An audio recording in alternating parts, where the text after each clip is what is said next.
Hello, beautiful people. Thank you very much for being here. I hope that you had a fantastic holiday season. I wish you all an amazing 2024 with lots of abundance, harmony, prosperity, and of course, love, health, money, and a calm nervous system. If you're a frequent listener, thanks for your patience. I took a break during the holidays to decompress because last year was incredibly busy and I wanted to unplug and prioritize rest. So, thank you for understanding. And well, we're starting the year with a wonderful conversation with a really amazing human being. Her name is Rowena Williams. Rowena Williams is a lover of life, travel, and people. She's also an activist and one of the founding members of the Rainbow Elders of Calgary. She has lived several lives. She arrived in Canada from Jamaica as a child and came out as a lesbian during her teenage years. However, loved ones around her had other plans for her. So after many years pretending to be someone else, she's finally come back to her true self. I was very happy to chat with Rowena because of her warmth, sense of humor, lightheartedness, and strong spirit. So, in this episode, we chatted about hiding parts of yourself to make others happy, love for your family, being a lesbian in the 80s and the advancements in the 2S LGBTQ plus community, being proud of your roots, and coming back to your essence and your true self. Once again, guys, thank you very much for being here and for tuning in. I hope that you enjoyed the very first episode of the year and that you have a fabulous rest of your day, no matter at what time you are listening. Project 25 was born out of the obsession that we have with figuring things out. Being a 25-year-old or a 20-something is a lot. It's fun and exciting, but also confusing and weird. It's an age where we realize that maybe the goals we had for ourselves weren't really ours to begin with, an age of tons of learning and unlearning, and an age of frequently asking ourselves, what am I doing with my life? And that leaves us with a lot of uncertainty. I'm Andrea Juarez, and I created this project when I hit my quarter-life crisis. Looking for answers, I decided to ask my family members, friends, and people I admire about their experiences being 25, what has changed, what they've learned, and their advice for the new generation of 20-somethings.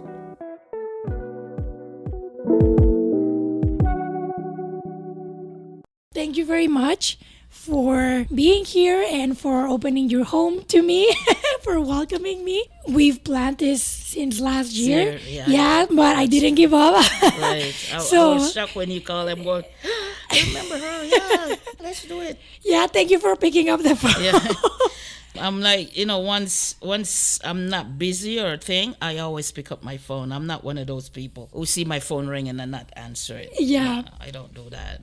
Yeah, no, thank you very much again for, welcoming me into your space and for being willing to share your stories with me. So just if we're about to start, so I'm going to ask you for your age, title, or how would you describe yourself, and if there's a fun fact about you. Okay, my name is Rowena Williams. I'm 63 years old. My birthday is October the 5th, 1959.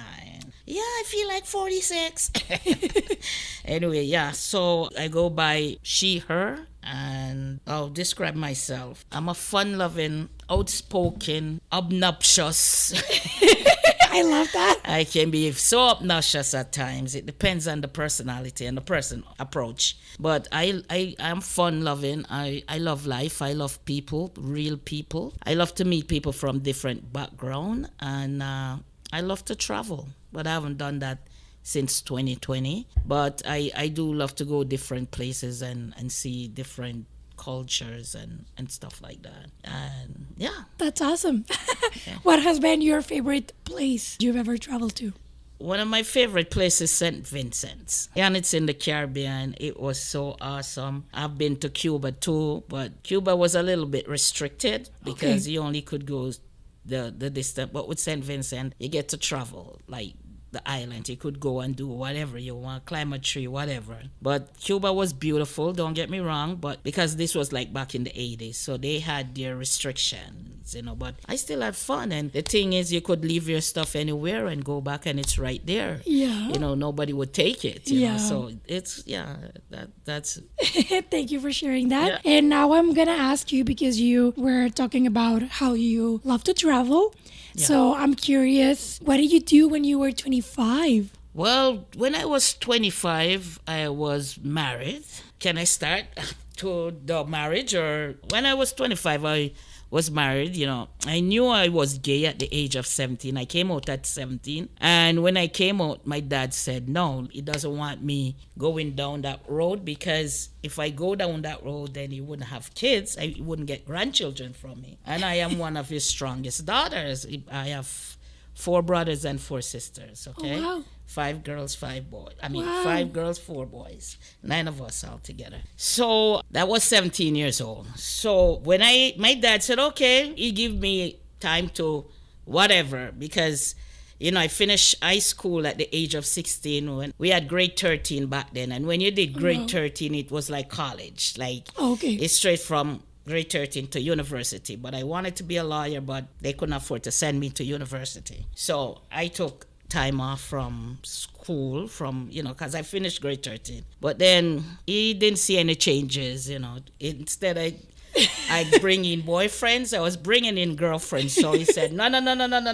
It's either you get married or you get out of my house. I end up getting married at the age of 19, going on 20. I have 2 children. I have a son and a daughter. I have 6 grandchildren. Wow. My son is 43.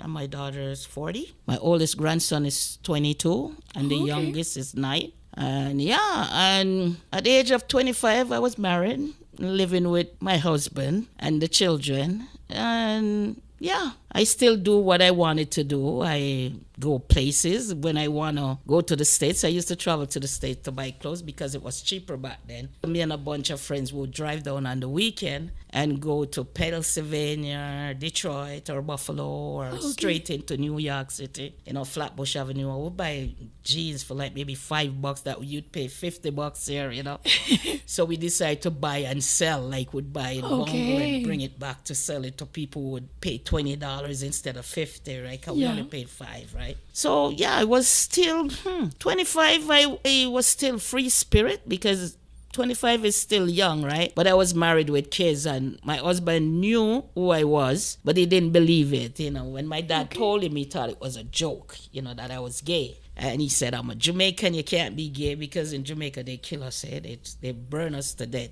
And up till this day, they still do. So so I did the wife thing, I played a part. I loved my dad and I wanted my family. Plus, I'm from a Seventh-day Adventist background, so my parents really didn't want me being outing. So, they wanted to be a hush-hush. Okay. I know you love to go to protests. Please don't let the star catch you, or don't get caught on TV. That was my dad. What will people say? Yeah. So I did the thing that they wanted me to do. I did just to make my dad happy. My mom, my mom is something else. She's the next thing. But, my mom hates the LGBT community. She think we're the devil. And she think I'm going to hell.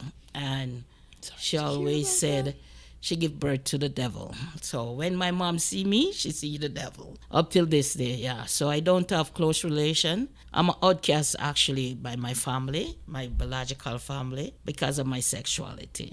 But my dad, he always, because they leave us in Jamaica with our grandparents. So he thought that I was molested, but I was never molested. I was a tomboy. Nobody could touch me. You know what I'm saying? What? No. So, and he started doing research on gay people, gay people. Educating himself.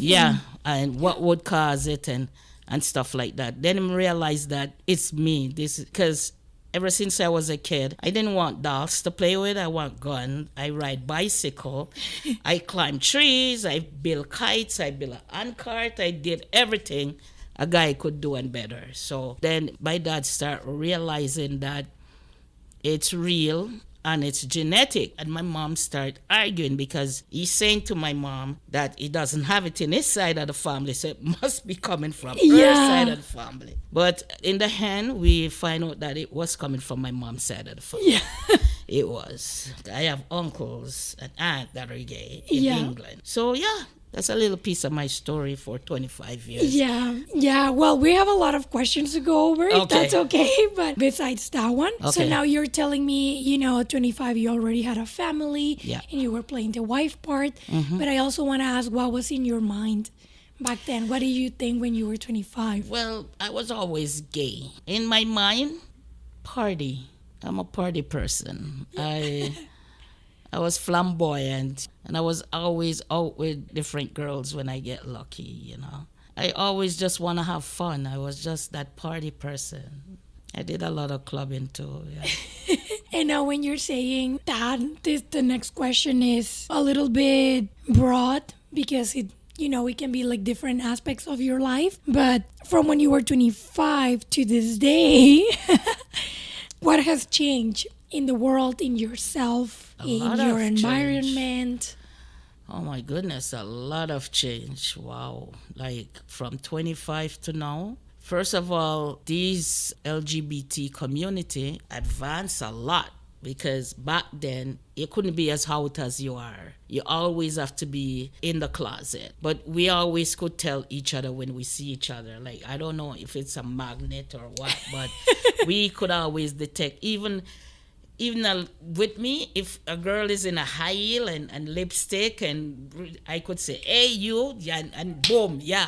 But I'm attracted to, we call them lipstick lesbian. So I would say a lot of change. We got freedom. I mean, oh God, the kids, it's better compared to when I was 25 or even 17, because we still had to be in the closet and we had to still be careful.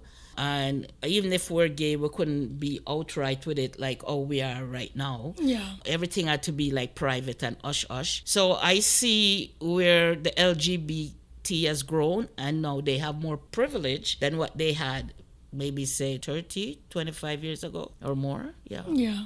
I've been here since 73. And like in your personal life, what has changed? Well, my personal life, I become back who I am. I become that lesbian that I was born to be. I lost my husband in 1992. Oh, I'm sorry. He had a car accident. He actually went to Jamaica and they all died. There was 4 of them in the car. Nobody survived.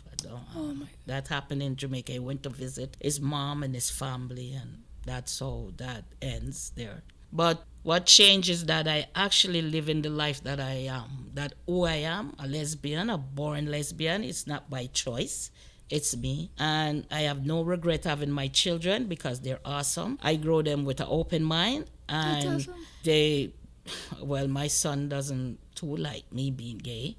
But my daughter, she's okay with it. But my son has his own issues about being gay. So, we're kind of like, But now I'm living my life. And I've been living my life now for the past 20 years. My life, yeah. And it feels good. It feels awesome. What? It's great freedom.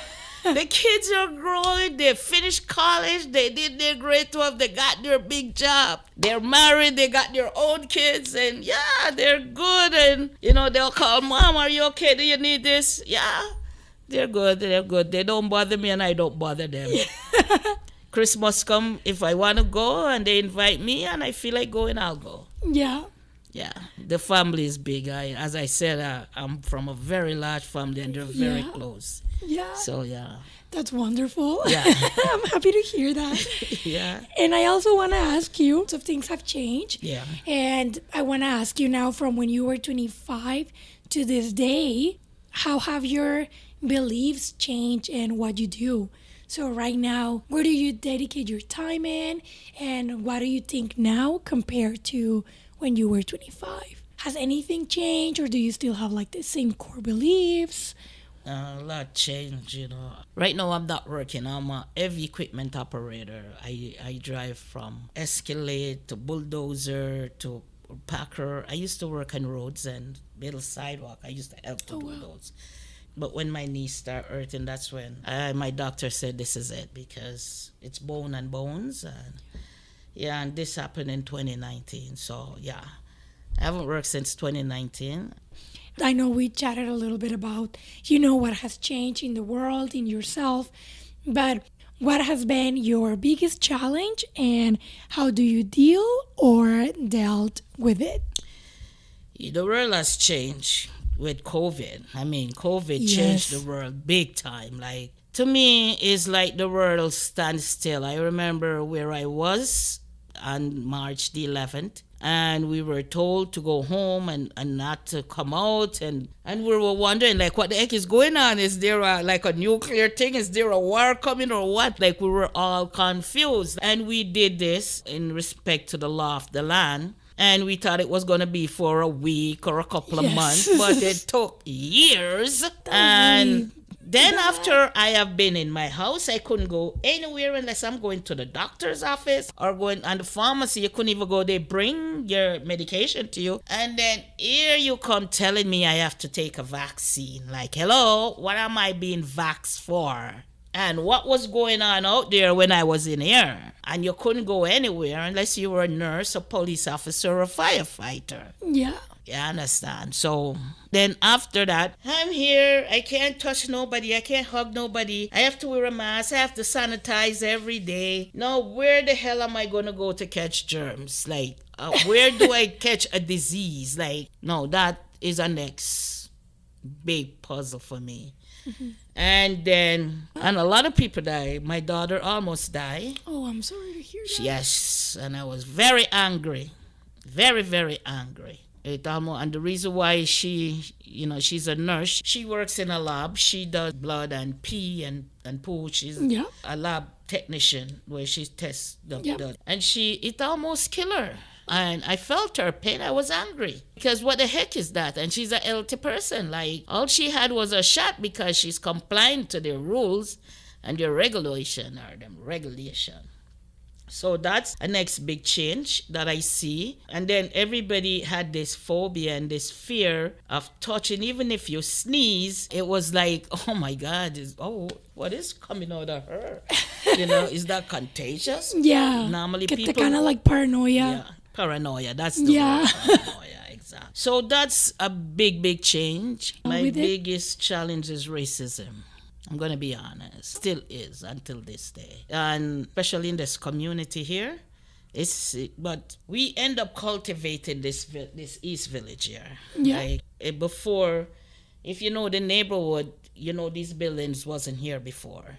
Okay? Yeah, it's very new. Yeah. So it was more like a lot of prostitute, drug dealers. And then you have the people that live in this community for like 30, 35 years. And yeah, they tell you good stories, trust me. And so we were doing a project on racism. So, and it was, I don't know if you know Michelle Robinson, she's the indigenous Indian, and this Chinese lady called Mei Chan. So the three of us were doing a project with the city. They asked us to do it.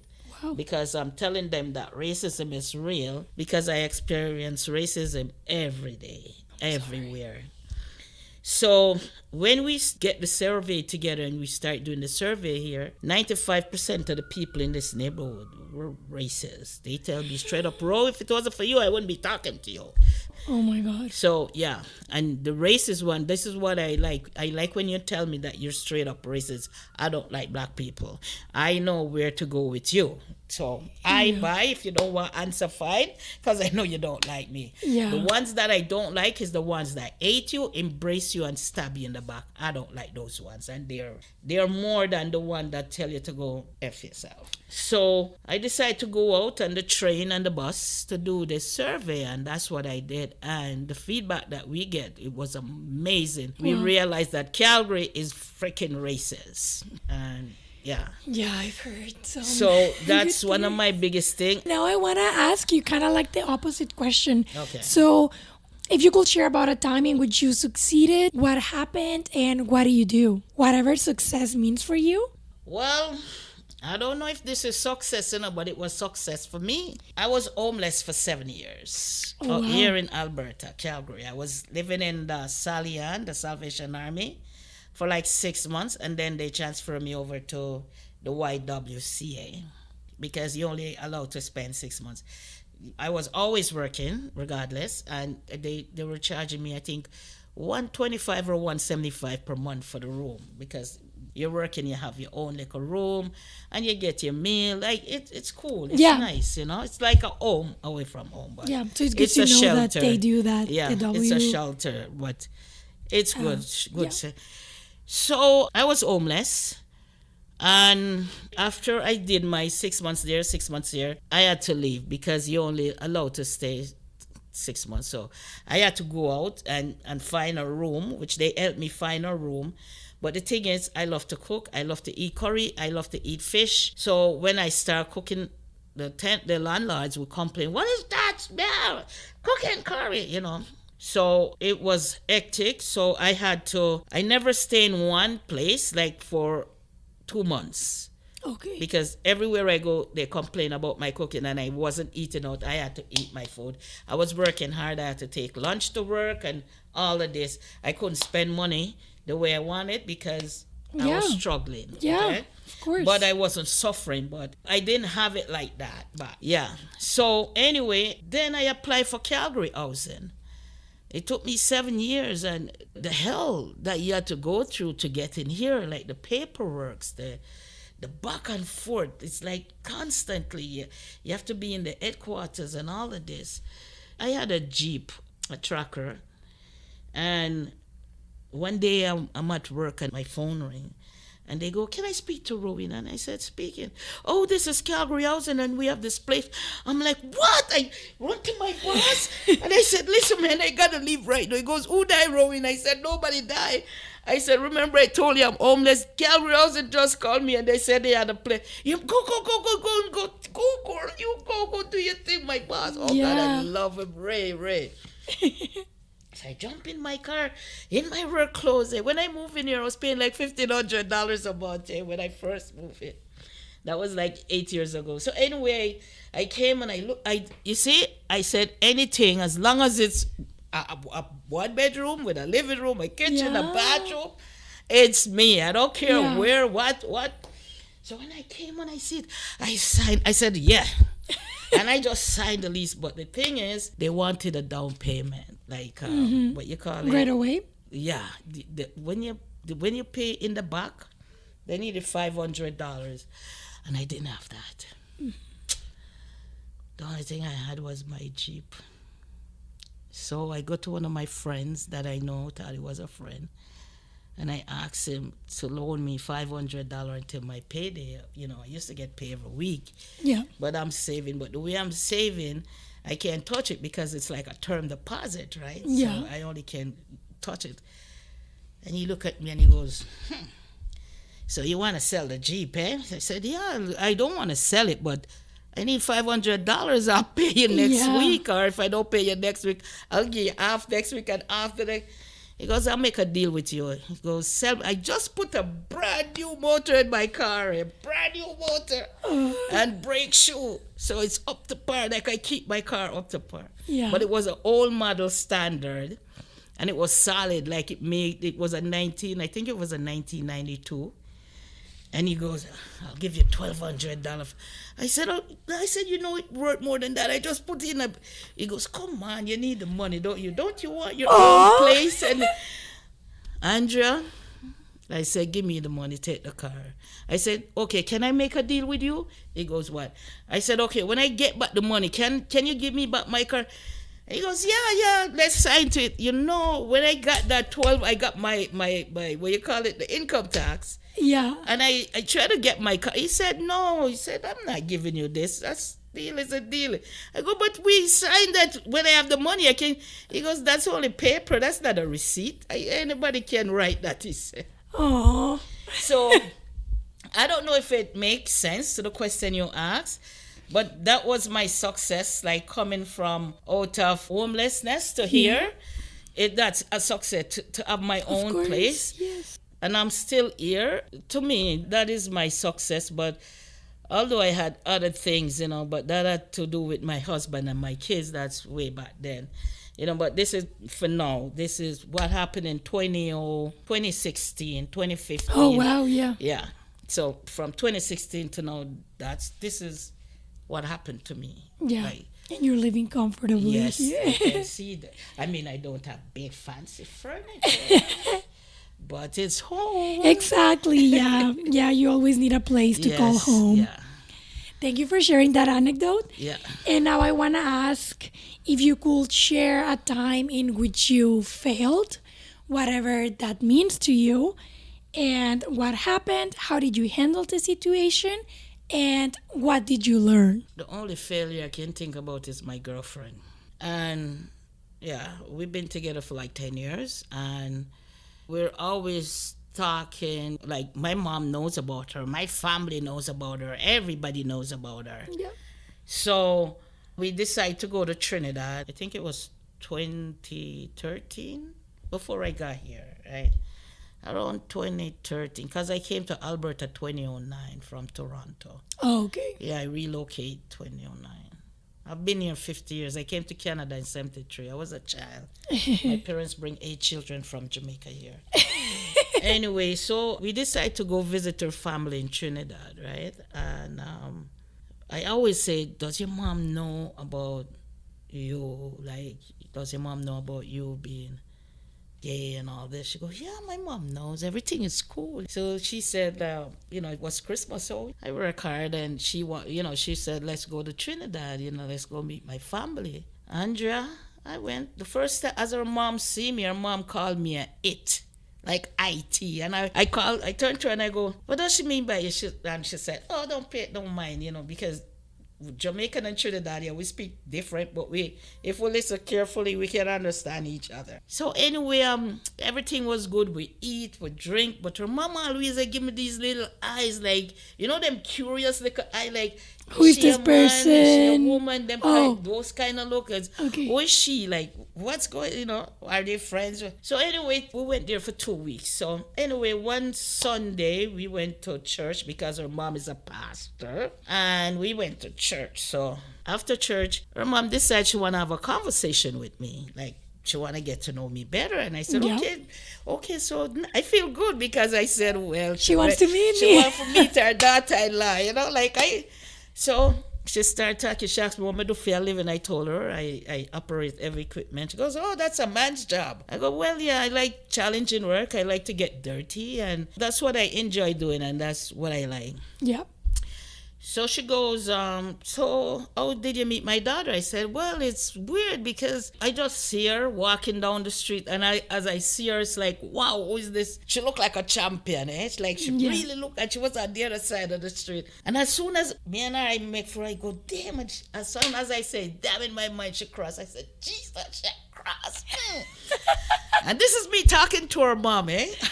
I'm telling her mom how I met her daughter, like, and her mom just stand there, like, listening to me, eh? And she kept on listening keenly, and then I thought she was all, so then I went on, and then I said, and that's how we met, and we started talking, we exchanged number, and then fall in love with each other. She go, what? Yeah?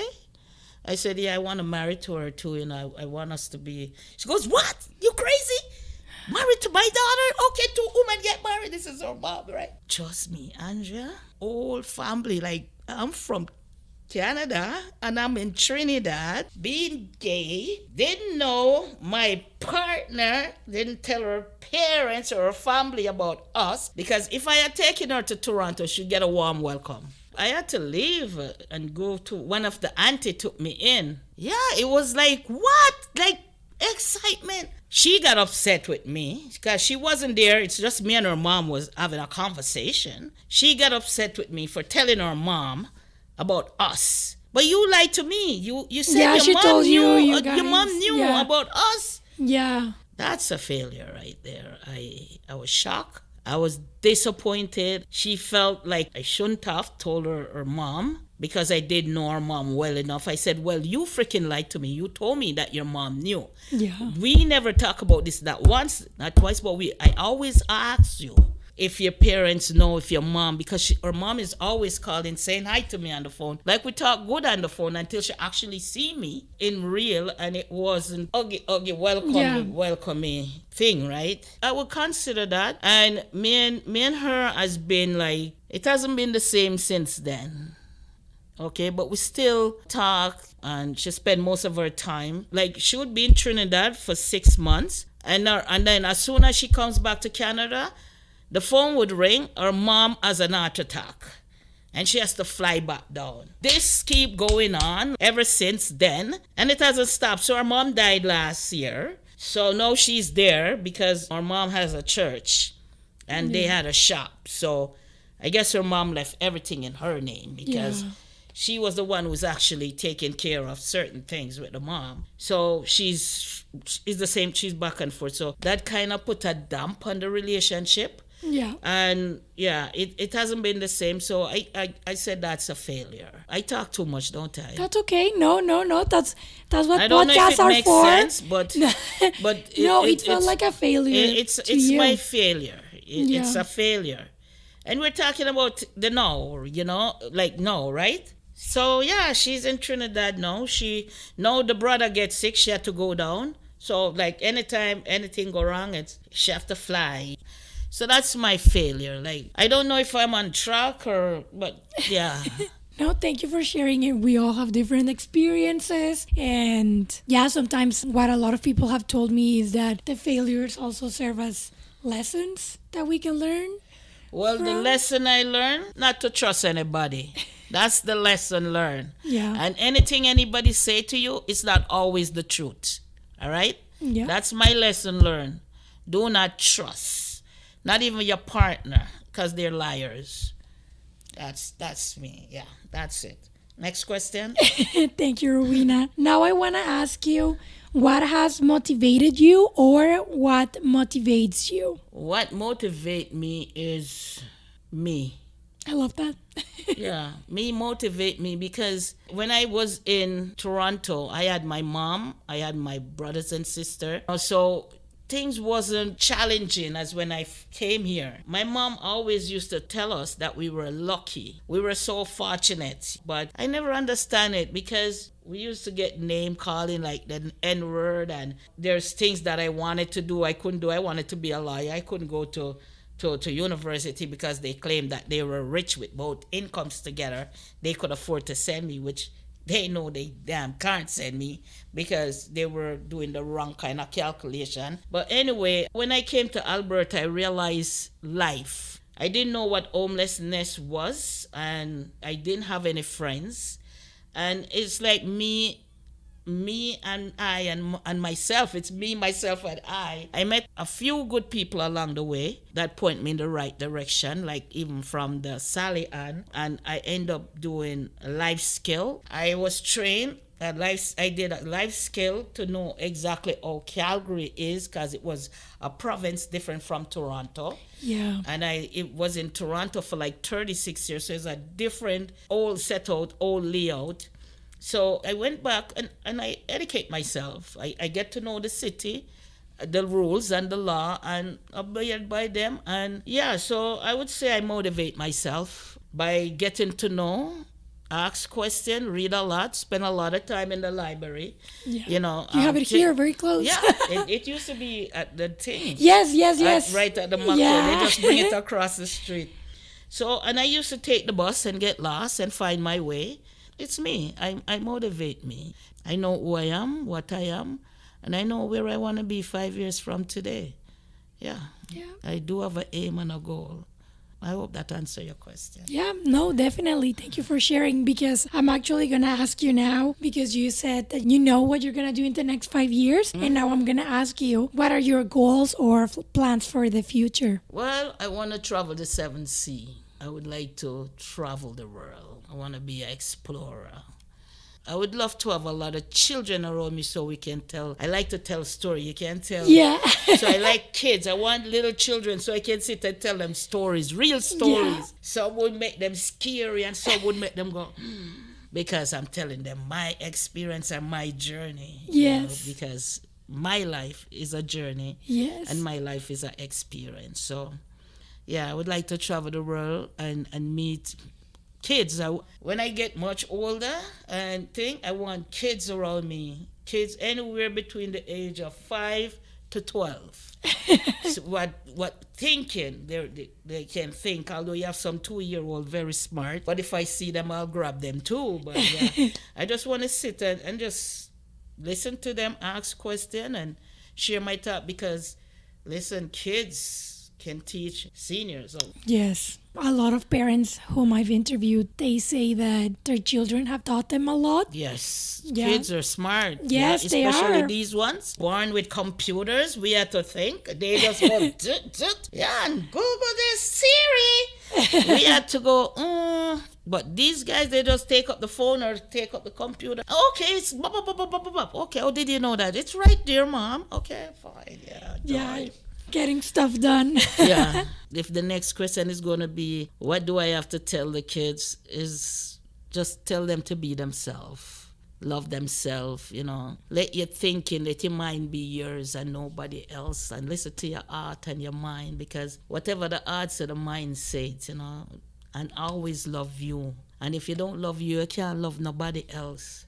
It's all about you, because what you is what you put out there, right? Yes. That's what I would tell the kids, it's all about you. If you're gay and you know you're gay and you're not bi, don't let nobody tell you you're bi. You are gay, And it's whoever you feel comfortable within yourself, who you is, that's who you are. Thank you. God created we all, we have to know ourselves. Once you know yourself, then you're good to go. Nobody can break you. Yeah. It's all about you, because it's you and you and you on your journey. People do stop sometime, but they don't stay. So you just keep moving and move with a positive attitude. Always think positive and stay away from negative energy and negative people. Yeah. That's what I would tell the children.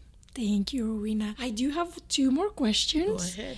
If you could go back to when you were 25, would you change anything or make Yes. things different? I wouldn't get married. But I have no regret with my kids. But if you don't get married, how would you have kids, Because my kids, they're awesome kids. Right? They're great. We can talk, but I wouldn't get married. My husband, he was an asshole, so... And if I decide to get married, it wouldn't be him. But we made beautiful children. They're great. They're not in no trouble. They listen. They go to school. They did their homework. Yeah. Now they're living their own life. So my mom, that's one good thing my mom always said about me. She give me credit for being a good mother, although I'm gay. Like you're a good gay mother. At least you didn't grow your children to be gay. I said no, I didn't. I grew them like a human being with a open mind. Exactly. They know their mother is gay. They have to make choices for themselves. And I didn't do anything in front of them to make them feel less of themselves. You understand? I didn't do, like, if I have a girlfriend after the dad died, my girlfriend would be their auntie. We wouldn't do stuff around them like hug and kiss and stuff. Like I wouldn't do that in front of my kids. It was always private. So they never ever see me kissing my girlfriend, but until they reach a certain age and they go, oh, so that was your girlfriend, eh? We keep calling her auntie. The auntie. Yeah. When they get older, they realize that, holy shit, Mom, you had so much of those aunties. Like, we used to have so many aunties, and I'm wondering, where the heck do we get so much aunties from? And also, you were a lesbian. Jeez, God, you wait until I'm 19 to tell me this? Well, you gotta understand life. You gotta know the difference. Some kids don't take it good. Some people, they run out, they go on drugs, they start drinking, and you didn't want that for your children. Yeah. You want them to grow normal, don't you? Yeah. So, yeah, that's me. And that's how I see life. Yeah. Next question. And you already told us some really amazing advice. Is there anything else that you'd like to add in terms of that advice, or do you think we're good? Oh, the new generation. This generation, them wiser than us, eh? These guys, I don't know. These are a different kettle of fish, these kids. Like, what I said, they're different. To me, they're like, what they call it? The IA, the AI? What them new... Yeah, artificial intelligence. Like... It's crazy. Yeah. So all I can do, as I said, I tell you what but for now, I'm watching because there is, listen, the worst is yet to come, okay? The worst is yet to come. And these kids, they're smart, they're more advanced than me because I'm 64 next week. I respect them. And I hope to God when they see me, they treat me with respect, and I will respect them too. Because some of these children, they don't like to respect the elders. So just respect the elders. This is what I would say to this generation, the AI or the IA. Respect your elders because the elders have a lot to tell you, to teach you. We can both teach each other because you're a computer and we're the thinkers. We're the thinkers, we're the shakers, we're the, we have the wisdom and we have the know-how because we're hands-on. You guys are machine. So, yeah, that's what I would say to them. Thank you. And yeah, is there anything else that you'd like to share that you think it's important and I didn't ask you? What I would like to see is equality. I love to see equality for my race. I wish the racism would have stopped. I wish these people would know the truth that we are the ruler of this planet. You understand? They came here and see us. We didn't come and see them. You know what? Anyway, that is a next story for next time because up till this day, I'm still trying to figure out how the heck did they let my ancestor get captured by these guys? Because when you get to know what you know, you have to ask question. Yes. How did it happen? But it did happen. So we have to also face reality. I would love to be really equal and involved in anything as a Negro person. I don't want to, because of my skin color, I'm a gray ear, you're going to figure that I can't. Or because my English is not as good as yours, you figure, say, I don't know. And yeah, I would love to see some of that disappear and people get to know you before they start judging you. Yeah. And yeah, racism is real here. It's really real. Yeah, and it's everywhere. It is. I hope I answered that, there were struggles and things, but yeah, I survived it all. I'm not rich, but I'm comfortable. Yes. I don't have tons of money in the bank, but God provide food for me and a roof over my head. And although I can't think, my bills are being paid. I live within my budget. I don't buy what I don't need. And I don't go anywhere anymore because I can't dance anymore. I can't do anything. I can't even stand for long. But I'm happy and I'm comfortable. And I still push myself to go out and I do a lot of volunteering at the Kera and wherever needed. And when the need is good, I do a lot of volunteering. Yeah. And that's what I do. It's a way to give back. Yeah. Right? Yeah. Okay. I love to give back. And I love to do community service work. Yeah. Yeah, well, that was all. Thank you very much. It was a pleasure to be able to speak with you and to hear your story and your amazing advice. Yeah, thank you so much. Thank you very much for listening. If you'd like to support this show, you can share this episode with your friends, community, or with someone who may benefit from this conversation. You can also rate the show and leave a review and follow it on Instagram at project25.podcast. This is a one-woman show, so if you feel like donating as another way to support, you can go to paypal.me/project25podcast. And finally, if you'd like to share your story or know someone who does, feel free to email me at andrea.project25@gmail.com. You can also send me your comments and suggestions in case you want to see someone you like here. And that's all from me. Bye-bye!